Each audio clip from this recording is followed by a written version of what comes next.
Oi pessoal, tudo bem? Vamos continuar lendo 50 anos depois, livro psicografado por Chico Xavier, ditado por Emmanuel, faz parte da série Romances de Emmanuel, dá continuidade ao livro há 2000 anos.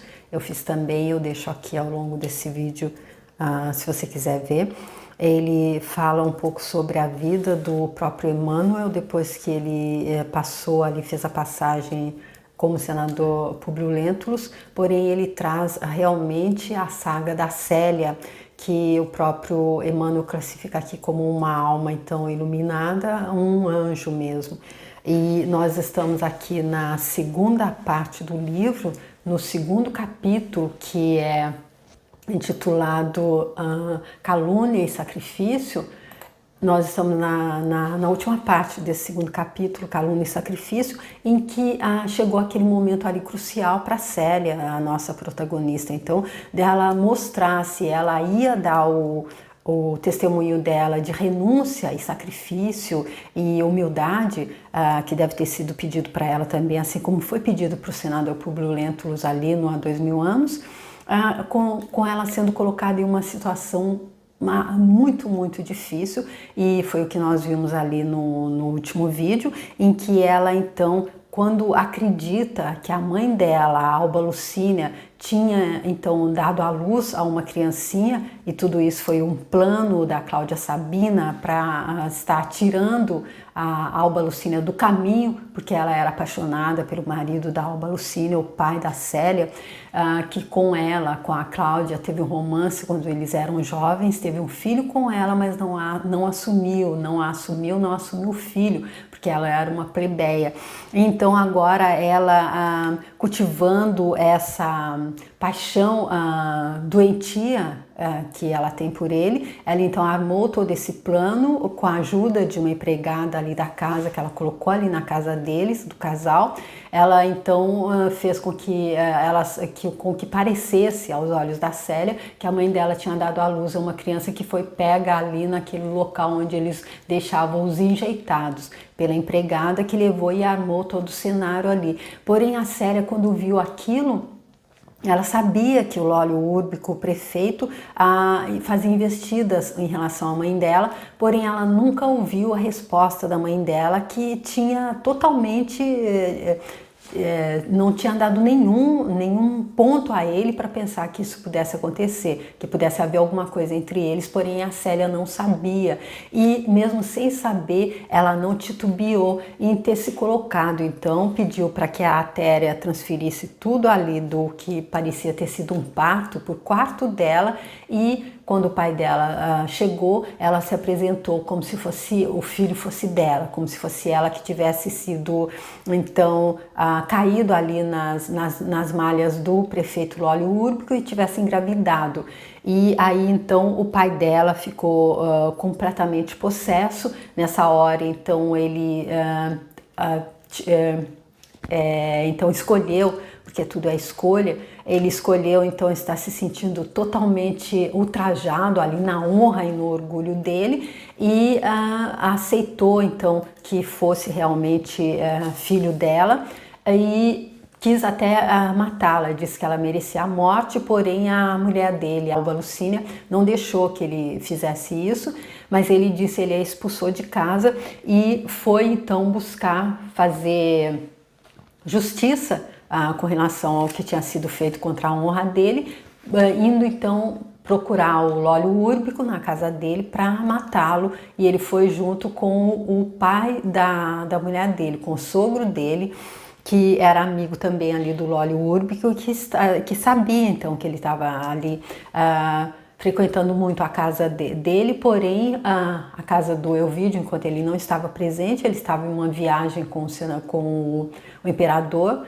pela Grécia, porém o pai da Alba Lucínia, ele não fez nada com relação a essa situação, porque ele estava em uma situação difícil econômica, e como ele queria manter o status social dele, ele tinha que estar sempre bem com o prefeito Lólio Úrbico, que é amigo íntimo do imperador. E aí então foi assim que se concluiu o último vídeo, quando Ele então mandou, o Elvídio mandou que a filha dele saísse de casa, e aí ele diz: vai-te, foge, maldita. Ergueu-se ela então, cambaleante, endereçando à mãe um derradeiro olhar, no qual parecia concentrar toda a sua crença e toda a sua esperança.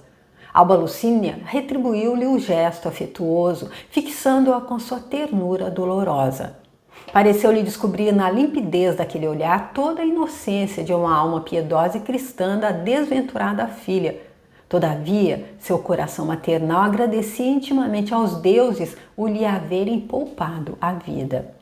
Ou seja, a mãe aqui, a Alba Lucínia, nem sonhava então que a filha estava realmente fazendo um sacrifício extremo ali. Ela tomou o lugar dela, seria ela que estaria sendo ameaçada de morte e sendo expulsa se a filha dela não tivesse tido esse gesto mais do que generoso.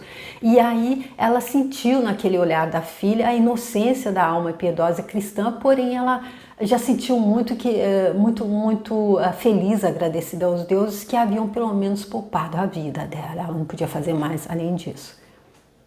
Aí vamos ver então como que continua, pedindo a Jesus Cristo que permita que eu faça essa leitura com a dignidade que se faz necessário para uma obra monumental dessa, escrita por Chico Xavier, ditada por Emmanuel, agradecendo aos dois, pedindo a Jesus Cristo que eu possa fazer a leitura da forma mais fluida possível, de melhor entendimento, e que os comentários que eu faça sejam pertinentes, sejam relevantes para que traga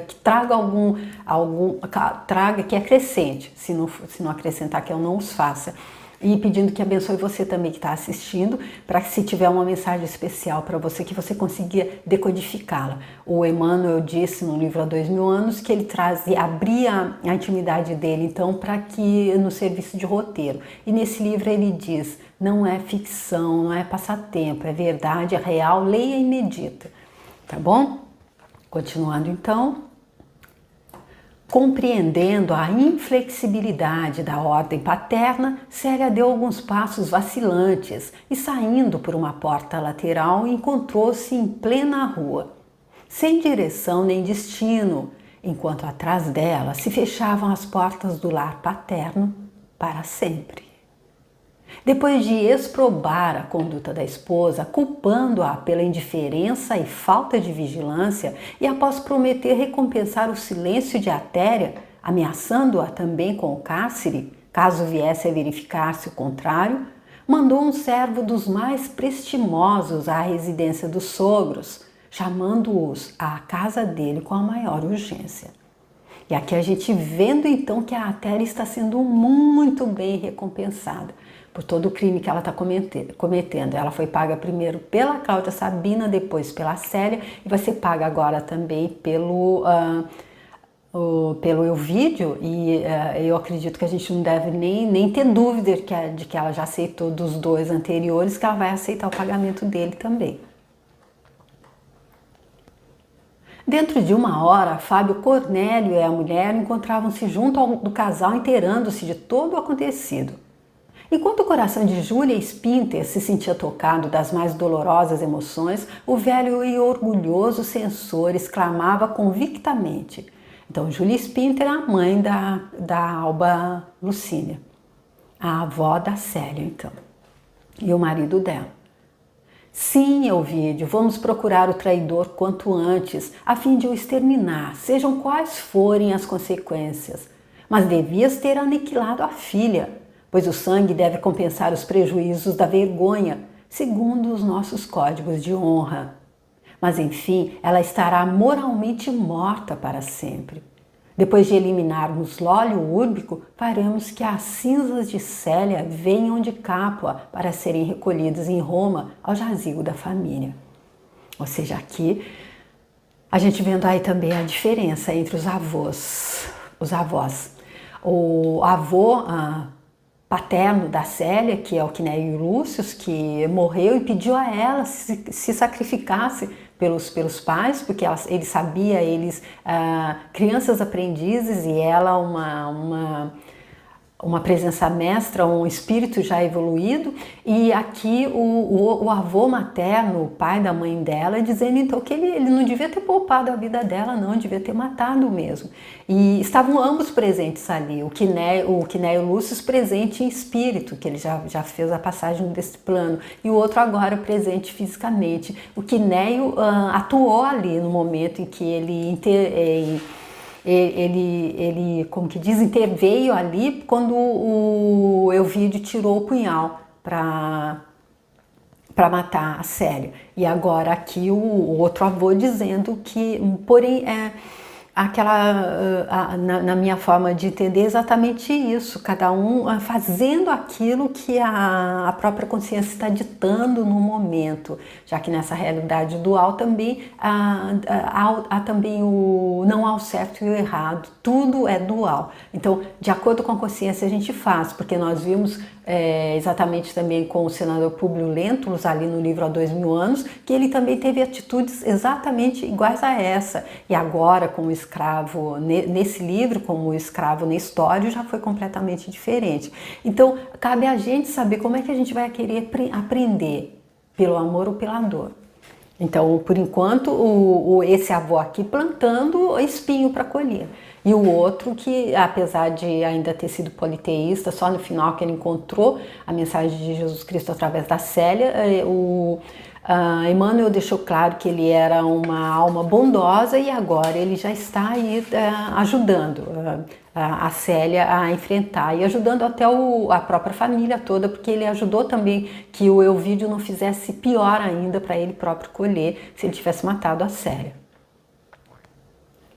Ao passo que as duas senhoras, mãe e filha, ficavam no aposento sucumbidas, consolando-se reciprocamente e rogando a proteção dos deuses para a tragédia inesperada e dolorosa, Fábio e Elvídio dirigiram-se apressadamente para o Capitólio, a fim de exterminarem o inimigo, como se o fizessem a uma serpente imunda e venenosa. Ou seja, não se tinha dúvida, se tratava-se da honra, eles não tinham nem pensar que eles seriam culpabilizados, eles iam exterminar o inimigo. Todavia, uma surpresa tão grande quanto a primeira os esperava. No palácio do prefeito dos pretorianos, o movimento era desusado e estranho. Antes de atingirem o átrio, os dois patrícios foram informados de que Lólio Úrbico havia falecido minutos antes, acreditando-se que se tratava de um suicídio. A morte do marido constava do programa sinistro de Cláudia, agora dona de opulento patrimônio financeiro, porquanto desse modo não ficaria voz alguma que pudesse elucidar Elvídio Lúcius quanto à infâmia que a antiga plebeia acreditava haver atirado ao nome da mulher dele.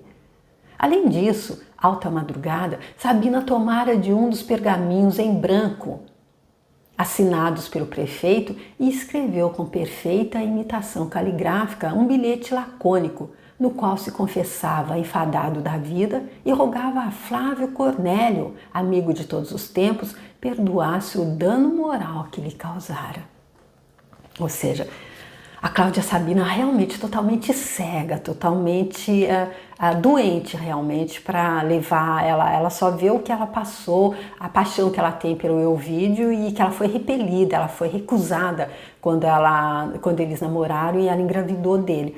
E aí ela só vê esse desejo, então, de tirar a mulher dele do caminho e reconquistá-lo. E aí, para isso, quando ela foi ali com a feiticeira, como nós vimos nos vídeos anteriores, ficou claro que seria necessário para que a farsa delas, porque o alvo dela era a mulher dele, o filho, ele teria que acreditar que a criança fosse filho da mulher dele com o Lólio Úrbico, o prefeito, se não tivesse havido a interferência da Célia, que a própria feiticeira disse que havia um anjo que poderia atrapalhar os planos delas. Então, quando a feiticeira disse não devemos exterminá-la fisicamente, mas sim moralmente, ela disse, mas vai ter que matar o meu marido também? E ela disse, sim, mas não é isso que você está querendo, e aí por que não? Aí então Eu também pensei, mas por que ela não deixou? Porque ela sabia que ainda que o plano tivesse dado certo como ela pensou que seria, que ele creria que era a mulher dele, que era a mãe da criança, se a Célia não tivesse se colocado no meio do plano dela, atrapalhado o plano dela, ele ia acreditar que seria a Alba Lucínia, a mãe da criança, e aí nesse caso ele iria também buscar exterminar o culpado, exterminar o Lólio Úrbico. Porém, ela já se antecipou, porque se ele chegasse lá para tudo der certo como ela planejou e o Ovidio chegasse lá para tirar satisfações e matar o Lólio Úrbico, ele teria tempo ainda de dizer, não, mas isso não é verdade, de jeito nenhum, não acredito, ela não podia. Cláudia Sabina não podia se arriscar que isso acontecesse, e também eu nem sei como é que eles terminariam nesse caso. Havia também os duelos, que poderia até causar, então, ao contrário, a morte do próprio Ovidio. Então eu acredito que foi por isso que ela já se antecipou, não, ela mesma faria então o trabalho como se ele tivesse se suicidado.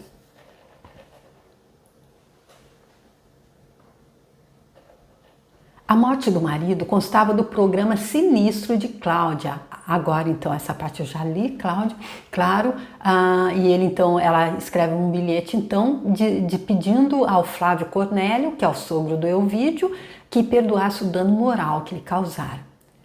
Penetrando aturdidos na casa do inimigo morto, Fábio e Ovidio foram abordados por Cláudia Sabina, que lhes apareceu lacriminosa naquela manhã trágica.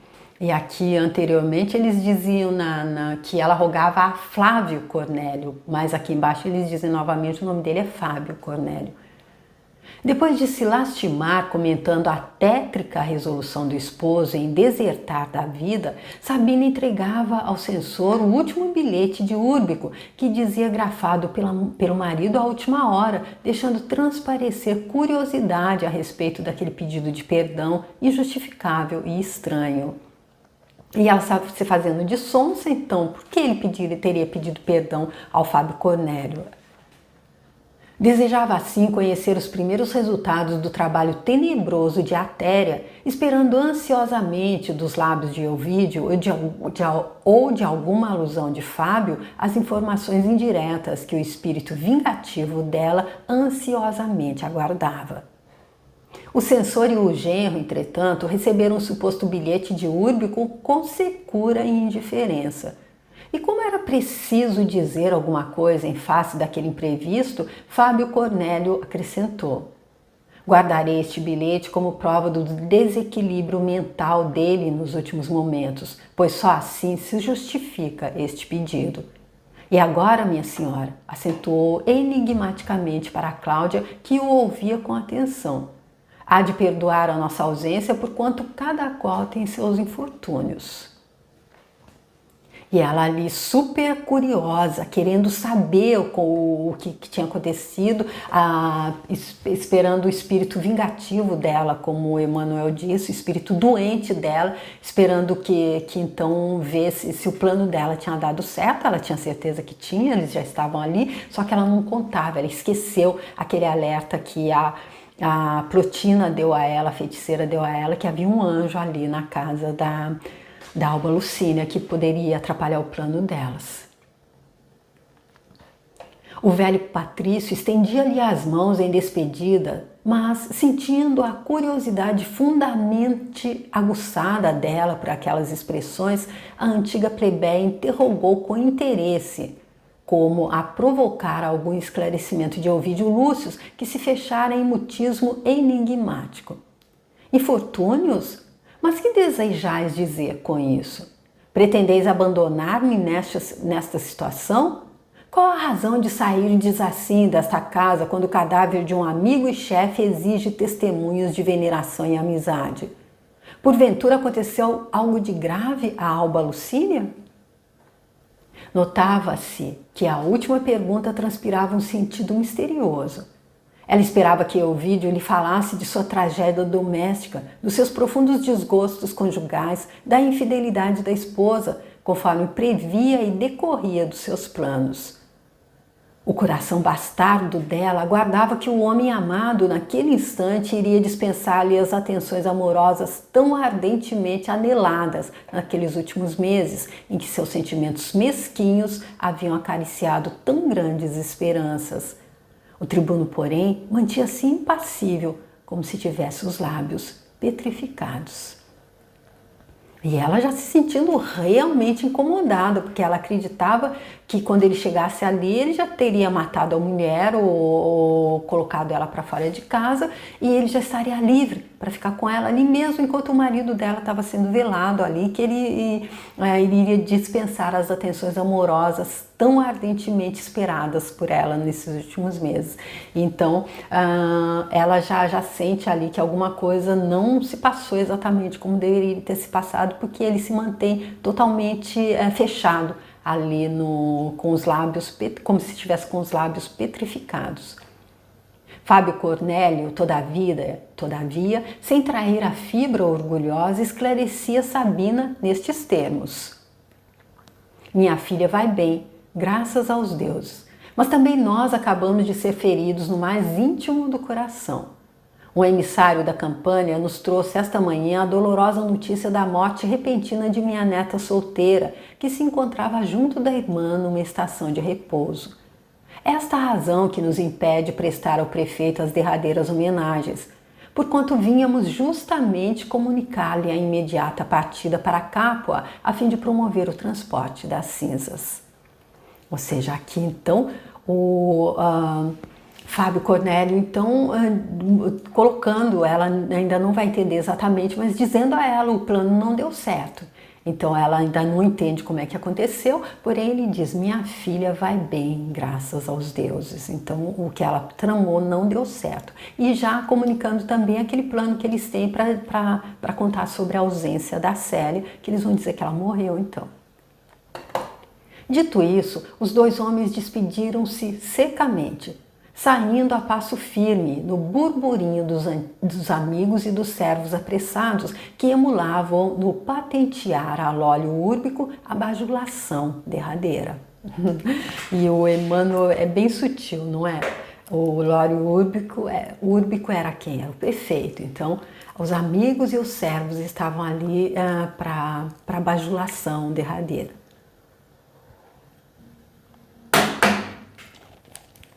Ante a cena enigmática, porque ela não entendeu nada, ela sabe que alguma coisa não saiu como deveria ter saído, de acordo com o plano mórbido e criminoso dela. Porém, alguma coisa saiu errado. Sabina deixava vagar o pensamento em conjecturas. A Téria ter-se esquecido de cumprir cegamente suas ordens? Que ocorrera com a rival, cujas notícias a deixavam perplexa quando tudo premeditara com tanta segurança? Os preconceitos sociais, contudo, as obrigações daquela hora extrema que só a própria maldade havia provocado, não lhe permitiam correr como louca no encalço da cúmplice, fosse onde fosse, para matar a curiosidade. E aqui, ela experimentando do próprio veneno, porque foi ela que causou então ali a morte do Lólio, do marido dela, então ela não pode sair, ela é a mulher dele, o marido dela acabou de voltar de viagem, o marido acabou de se suicidar, ela não pode ir procurar a Téria para pôr em pratos limpos o que aconteceu, entender o que está acontecendo. Enquanto o espírito dela se perdia em divagações ansiosas, Fábio Cornélio e o genro dirigiam-se ao imperador, obtendo a necessária licença para a precisa viagem à Campânia, cedendo-se-lhes incontinente uma galera confortável que os receberia em Hóstia, de modo a abreviar a viagem o mais possível. Naquela mesma tarde, a embarcação saía do porto mencionado, conduzindo a família ao destino, salientando-se que Ovídio Lúcio não se esquecera de levar a Téria com os outros serviçais de sua confiança. Ou seja, e a Téria ali fugindo então do que seria a vingança da Cláudia Sabina, não é? Porque ela não pode sair agora, porque ela está ali no funeral do marido dela e além do mais o Ovídio levou-a com ele ali nessa viagem que ele está fazendo, além de outros serviçais da confiança dele. Enquanto o patriciado romano rende homenagens ao prefeito dos pretorianos e a galera de Ovídio se afasta, conduzindo em seu bojo 4 corações angustiados, sigamos a jovem cristã nas suas primeiras horas de amargura e sacrifício. Saindo da casa paterna, Célia atravessou ruas e praças, receosa de encontrar alguém que a reconhecesse no seu doloroso caminho. Conchegava o pequenino de encontro ao coração como se ele fora seu próprio filho, tal o enternecimento que a figurinha dele lhe inspirava. Depois de errar longamente, presa de acerbas meditações, sentiu que o sol ia muito alto e precisava cuidar da nutrição do inocentinho. E a gente vê aqui que ela teve ali esse amor fraternal por ele, depois o amor maternal, e a gente pode se lembrar então ali do encontro que ela teve com ele enquanto ele era o Ciro, porque nós já percebemos que como Emmanuel, o Nestório agora, o personagem do Emmanuel como Nestório, quando na passagem do avô dela, do Quinéio Lúcius, em que ela em pensamento perguntou pelo Ciro, ele disse, ele já voltou, ele já está de volta e logo vocês vão se reencontrar. Então eu já entendo que este seja a volta do Ciro. E aí eu lembro também ali no último encontro que eles estiveram, enquanto ele era Ciro ali na prisão, antes deles serem então abatidos, antes deles serem mortos ali na festa do imperador, ela disse que ela tinha esse sentimento também, que ele poderia ser, o amor era tão, como digamos, holístico, que poderia ser um amor materno, um amor fraterno, um amor de homem para homem e mulher.